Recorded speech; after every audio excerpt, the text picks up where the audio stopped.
Hi, I'm Dr. Robert Williamson. I am Professor of Religious Studies at Hendrix College and pastor of Mercy Community Church in Little Rock, Arkansas. I'm also the co-host of the Bible Worm podcast and the author of this little book, The Forgotten Books of the Bible, Recovering the Five Scrolls for Today. This is the second part of the lecture on Ruth. So if you have not listened to the first part of Ruth, I would suggest that you go back and listen to that because this lecture is going to kind of pick up where that one left off. As always, feel free to use these lectures for your class or for your reading group or for your own personal use. However it's beneficial to you, I hope you'll make good use of these videos. Last time we were looking at the book of Ruth, I argued essentially that the book of Ruth can be read as being engaging with the time period of Ezra and Nehemiah, entering into a period of deep anxiety about immigrants in order to say, look, King David, his great-grandmother was a Moabite, and so if there had not been immigrants in Israel, then Israel never would have been great. So the solution to Israel's greatness cannot be to get rid of immigrants, because immigrants are foundational to who we are. Now, I suggested at the end last time that I think the book of Ruth is trying to do right by immigrants. And it means well. And in some ways, I have thought the book of Ruth is kind of like, like a white liberal, basically, somebody like me who is trying to do right by people who are immigrants, foreigners, minorities, but sometimes is a little bit unaware of the ways in which I am replicating problematic stereotypes or problematic ideas, even while I'm trying to be a force for good in the world. And so I think the book of Ruth, if we read it against the grain, that is, last time we were kind of reading like, what is the book of Ruth trying to do? This time, with some help from some other scholars, I want to kind of think about, well, what is the book of Ruth unintentionally doing that might be problematic in its own kind of way? So that's where we're headed, and I hope it'll be a good opportunity not only to think about the book of Ruth, but maybe also to do a little self-examination of ourselves. So, reading Ruth against the grain. The first and kind of most obvious thing about the book of Ruth and its problematic approach to immigrants, foreigners, minorities is the exploitation of negative stereotypes. The clearest example of this is in Ruth chapter 3, which is kind of maybe the most famous part of the book of Ruth in its own way. It's certainly maybe the most interesting. And so, first of all, what I want to do is show you that text, and then I want to remind you some things that we talked about last time as we look at it. So, just to set the stage, this is Ruth chapter 3. So Ruth and Naomi have come back from Moab to Bethlehem. Ruth has been going to the field of Boaz throughout the barley harvest and bringing food home. Now the barley harvest is over, and so Naomi is thinking, I need to find the way for long-term stability for Ruth and potentially for herself. So this is how that text goes. Naomi, her mother-in-law, said to her, that is to Ruth, my daughter, shouldn't I seek security for you so that things might go well for you? Now, isn't Boaz, whose young women you were with, our relative? So Naomi's got this idea, Ruth could marry Boaz. Tonight he will be winnowing barley at the threshing floor. You should bathe, put on some perfume, wear nice clothes, and then go down to the threshing floor. Now, threshing floor, right? This is the place where barley, wheat, grain is being separated. Like the wheat and the barley, the grain is being separated from the chaff. So it's, throwing the grain up in the air, the wind carries away the chaff, and then the grain comes back down. This is a sweaty, hard labor kind of place. And it's not a place where women normally would be, and certainly not women who are bathed, wearing perfume and nice clothes. So this is, Naomi is up to something, and she's up to something about using Ruth's sexuality to manipulate Boaz in some way or another. The only woman that you could really imagine being at the threshing floor dressed like this would be a sex worker who is going down to accompany the men who are threshing the barley. So this is what Naomi is kind of proposing for Ruth. Then she goes on, don't make yourself known to the man until he has finished eating and drinking. So wait until he's eaten his fill and he's drinking, which means drinking wine. When he lies down, notice the place where he is lying. Then go, uncover his feet and lie down, and he will tell you what to do. Ruth replied, I'll do everything you are telling me. Now, A couple of things there. One is that expression, uncover his feet, has troubled interpreters for a couple of reasons. One is that oftentimes the word feet in Hebrew, reglaim, is a euphemism for male genitals. So uncover his feet can mean uncover his genitalia, which is, very sexually forward kind of thing to do. But the word there isn't actually reglaim, it's maraglaim, which is the foot place. And so it could mean that. It could also mean just like uncover his feet, although it's not entirely clear like what that would mean. And some scholars read this uncover yourself and lie at his feet. And so however you want to think about it, it's not clear exactly what is meant by the text. But there is some undressing that is happening. Either she is undressing him or she is undressing herself, and she is lying down next to him. And then Naomi says, he will tell you what to do, which turns out not to be true. So Ruth says, I'll do everything you are telling me, which turns out to be almost true. Okay, so Ruth goes down to the threshing floor, and she does everything just as her mother-in-law had ordered. So she's dressed up, she's wearing perfume, she's well-bathed, she's wearing nice clothes. She doesn't make herself known, she waits. He eats and drinks, and he was in a good mood. That means he's got a little bit of a buzz going, I think is what that probably means. He went over to lie down next to the edge of the grain pile. So he's a little drunk. He's lying down next to the grain. She quietly approached, uncovered his legs, his feet, his genitalia, herself, however you want to read that, and lay down. So he's lying down. He's lying down next to the grain pile. She's lying down next to him. Something is uncovered. During the middle of the night, the man shuddered and turned over, and there was a woman lying at his feet. Who are you? He asked. So he wakes up in the middle of the night to find himself or her, something naked, uncovered, and he startles awake and he says, who are you? Now, Ruth then just simply says, I'm Ruth, your servant. Spread out your robe over your servant. Surely you are a redeemer. Now, that line, verse 9b, is translated, sometimes it's spread out your robe over your servant for you are a redeemer, or because you are a redeemer. The spread out your robe over your servant is, at one level, it's simply like, let me in under your blanket. But probably this is a marriage proposal, like spread out your robe, meaning like take me into your household. So Ruth has proposed marriage. And then she has said, you are a redeemer. And so if you follow the line of thinking that Boaz's nature as a redeemer is about levirate marriage, then that makes sense. So spread out your robe over me because you are a redeemer. I read it along with some other scholars as being two separate ideas. Spread out your robe over me, that is marry me. And then surely you are a redeemer of Naomi's land. And so the way that I read it is Ruth is thinking out in her own mind, how do I both marry Boaz and keep my promise to Naomi that I'll stay with her forever? And the way she's worked it out is she can marry Boaz, Boaz can redeem Naomi's land, and now they can all be together. Smart, right? This Moabite woman. And she understands how to work within Israelite law and custom. So this is the proposal that Ruth makes. Boaz says, may you be blessed by the Lord, my daughter. You have acted even more faithfully than you did at first. So what you're doing now is even more faithful than what you did to Naomi when you came back to Bethlehem from Moab. You haven't gone after rich or poor young men. And now, my daughter, don't be afraid. I'll do for you everything you're asking. Indeed, my people, all who are at the gate, know that you are a woman of worth.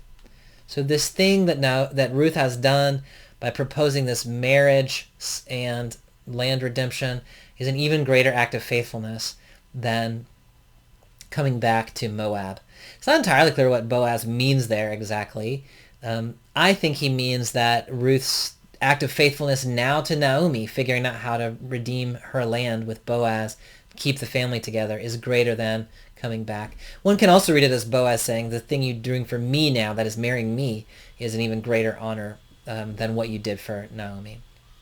Now, this thing that Ruth has done as we know, we go in chapter 4, and everything works out, right? Ruth gets married to Boaz. Boaz redeems Naomi's land. There is a child who is born who restores Elimelech through Mahlon, who leads to David. Like this all works out. It's really great.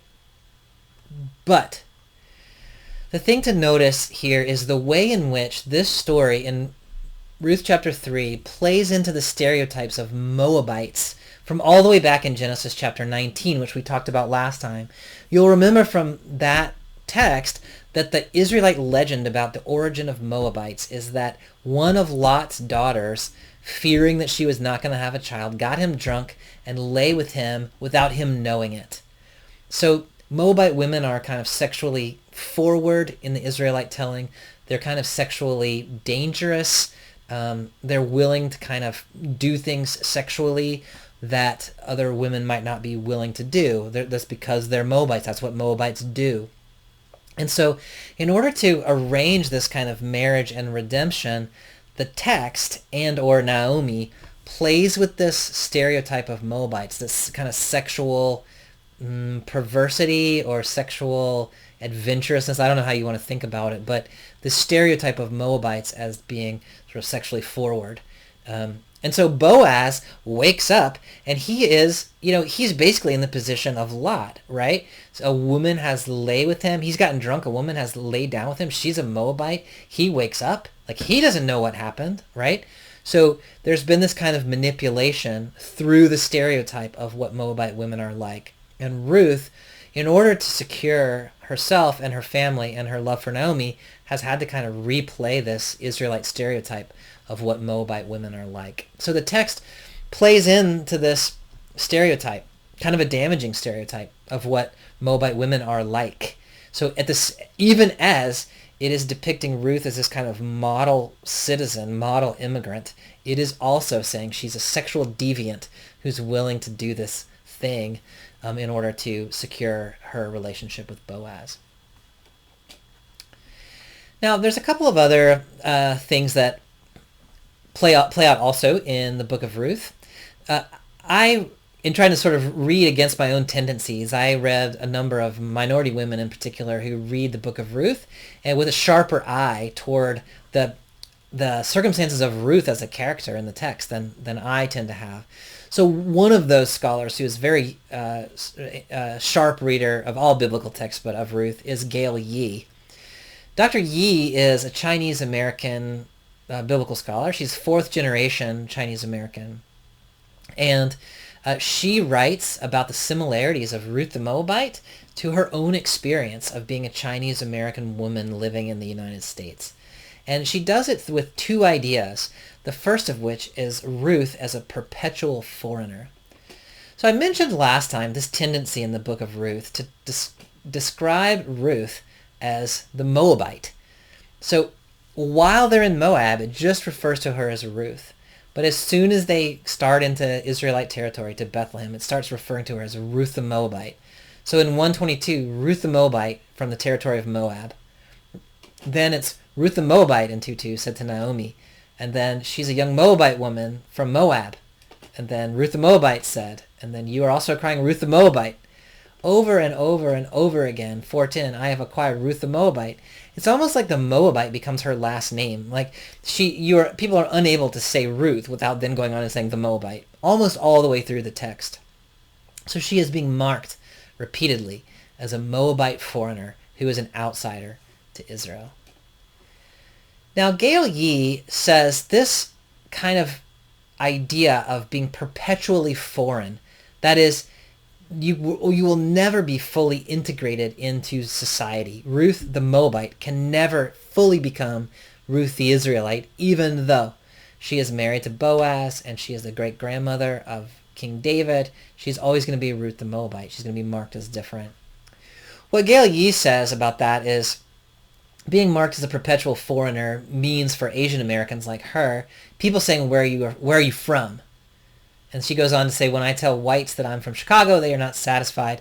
Predictably, they follow up with, where are you really from? Sometimes I inform them directly that I'm Chinese American. At other times, I cheekily play with and deflect their interrogation. I now live in Boston. I was born in Ohio. I've lived in Canada and Minnesota. And then she says, the dance of 7 veils performed by white Americans to uncover my ethnicity is symptomatic of their assumption that I do not really belong in this country. Now, what Gail Yee is seeing there in her own experience as a Chinese American woman, 4th generation, who is never seen simply as American, but always as Chinese American or Asian American from somewhere else. And she's always marked as different, even though, of course, the United States itself is made up of people from all kinds of ethnic backgrounds. There is an assumption that the dominant white culture is kind of the paradigmatic culture, the prototypical culture. And so anything that diverges from that is not really American in that kind of a way.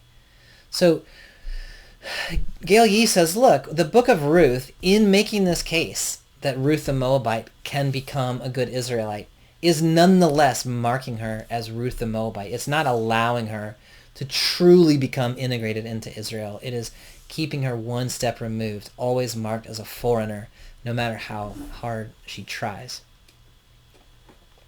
The other idea that Gail Yee brings up about the book of Ruth is this idea of the model minority.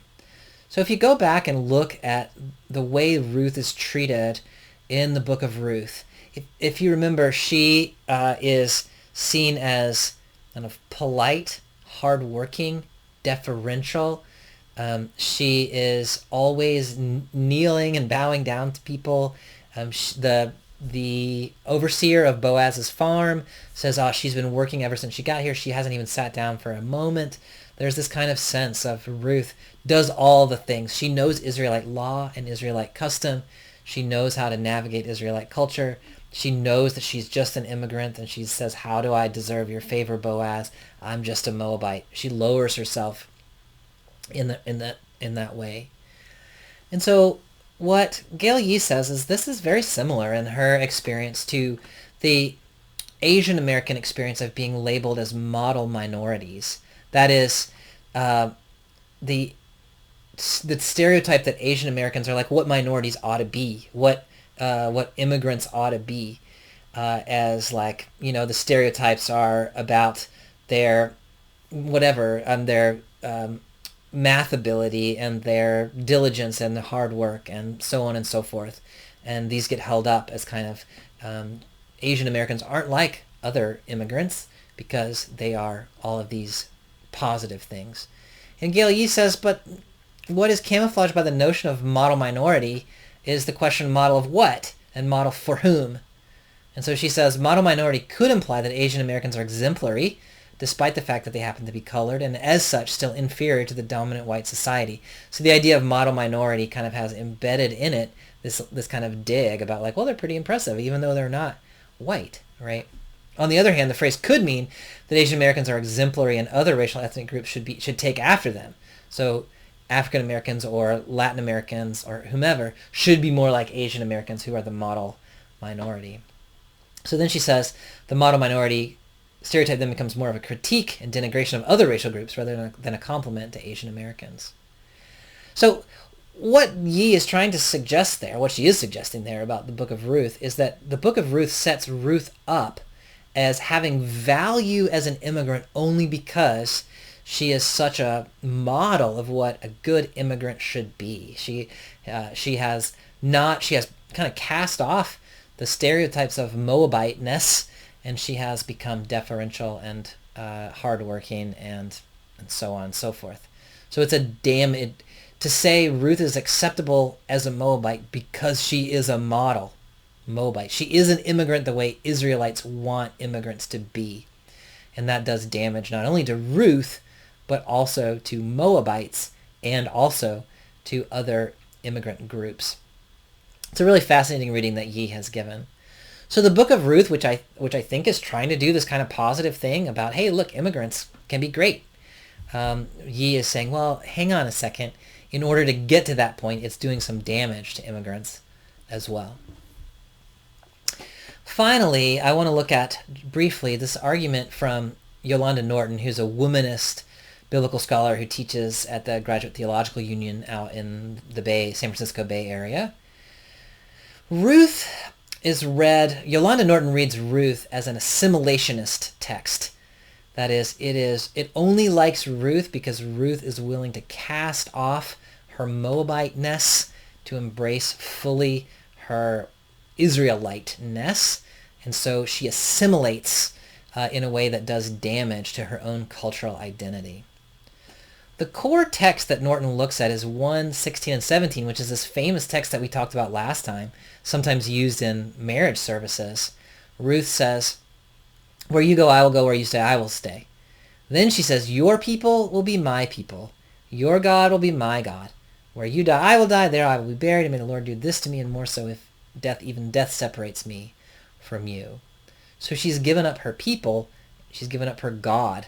She's given up her culture in order to be with Naomi. She said, I leave Moabite-ness behind, and I embrace Israelite-ness fully. What Norton says about that, she says Ruth 1:16 and 17 is Ruth's uncompromising articulation of loyalty and devotion, not only to Naomi, but also to Yahweh and all of Israel. In Ruth's assimilationist articulation, she simultaneously disavows herself from any Moab allegiance and claims unwavering allegiance to everything Israel. The irony of the story is that Ruth never successfully achieves the status after which she so desperately seeks. Now, this is a really strong critique from Norton, and what she's saying there is the book of Ruth only accepts Ruth because she was willing to give up being Moabite in order to become as Israelite as she possibly could be. So there is another Moabite character in the text, that is Orpah, and when Orpah says, "I'm going to hold on to my Moabite culture," the text writes her out completely. We never hear from Orpah again. The text is interested in this Ruth the Moabite because she is willing to forswear her allegiance to Moab and the gods of Moab and the people of Moab and the land of Moab to fully invest in the people and the land and the gods and culture of Israel. Note, what Norton notes there at the end is that Ruth never actually achieves becoming an Israelite because of this idea of the perpetual foreigner that Gail Yee raised. She is always marked as other, and so she will never be an Israelite, even though she has given up her culture in order to become an Israelite. One example of that is this passage in 4:13 and 17. This is the very end of the book. So Boaz is intimate with Ruth. The Lord lets her become pregnant. She gives birth to a son. The women said to Naomi, "May the Lord be blessed who hasn't left you without a redeemer. He will restore your life and sustain you in your old age. Your daughter-in-law who loves you has given birth to him. She's better for you than 7 sons." Then Naomi took the child and held him to her breast, and she became his guardian. The neighborhood women gave him a name, saying, "A son has been born to Naomi." Now that is a fascinating move right there, in which Ruth has effectively been erased right there from the story of Boaz and Obed. Now they are declaring that Obed is Naomi's son, and Ruth is simply kind of a surrogate or something who's been sort of marginalized. Ruth the Moabite from Moab, who is pushed to the side at the end of the text. So what Norton is saying is, look, this text has made Ruth give up her Moabite allegiance, but yet it has never accepted her into society as herself. So what Norton wants us to do, and what I think the book of Ruth, if we read against the book of Ruth a little bit, one of the things that it can ask us about is, how do we welcome immigrants, foreigners, minorities? How do we have relationships that value not how well they can assimilate to kind of mainstream white culture in the U.S., but how can we embrace cultural diversity as diversity, right? So that Moabites can be Moabites and yet be welcome as fully part of society along with us and with people from other backgrounds. How can we all celebrate and respect each other's cultural traditions without forcing anyone to assimilate, without forcing anyone into the position of model minority or perpetual foreigner? So in these ways, these readings of the book of Ruth ask us, I think, on the one hand, well, the way we talked about it last time, is the book of Ruth is trying to do something really important, I think, arguing against anti-immigrant sentiment in the time of Ezra and Nehemiah and in our own time, and saying, look, foreigners are foundational to Israelite culture. They're foundational to American culture. And so we need to embrace the foreigners, the immigrants, the minorities among us. But this reading against the grain says we need to really examine the ways that we do that, especially if you, like me, are kind of a white mainline Christian, a white progressive. Oftentimes we think we're doing things that are wonderful, and to some extent they might be, but oftentimes we are also doing damage that we don't see. And so we can ask ourselves from this text, in what ways are we treating people like model minorities, or perpetually foreignizing, perpetually othering people? In what ways are we reinvoking negative stereotypes in order to uplift the value of people? In what ways are we asking for assimilation rather than being willing ourselves to embrace and be open to other cultures as other cultures alongside our own cultures to create a truly multicultural society? So the book of Ruth opens up all kinds of interesting questions. I hope you will dig into them. I wish that I was able to talk with you about them in person, but of course that doesn't work on video, so I hope that your conversations go well. If you're looking for me, you can find me at robertwilliamsonjr.com, on Facebook at robertwilliamsonjr.author. You can find me on Twitter at rwilliamsonjr. Do go and listen to the Bible Worm podcast, where my friend Amy Robertson, a PhD and Jewish educator in Atlanta, talk about the book of Ruth, along with many other things. And if you want to get in touch, Robert at robertwilliamsonjr.com. Thanks for being here. See you next time.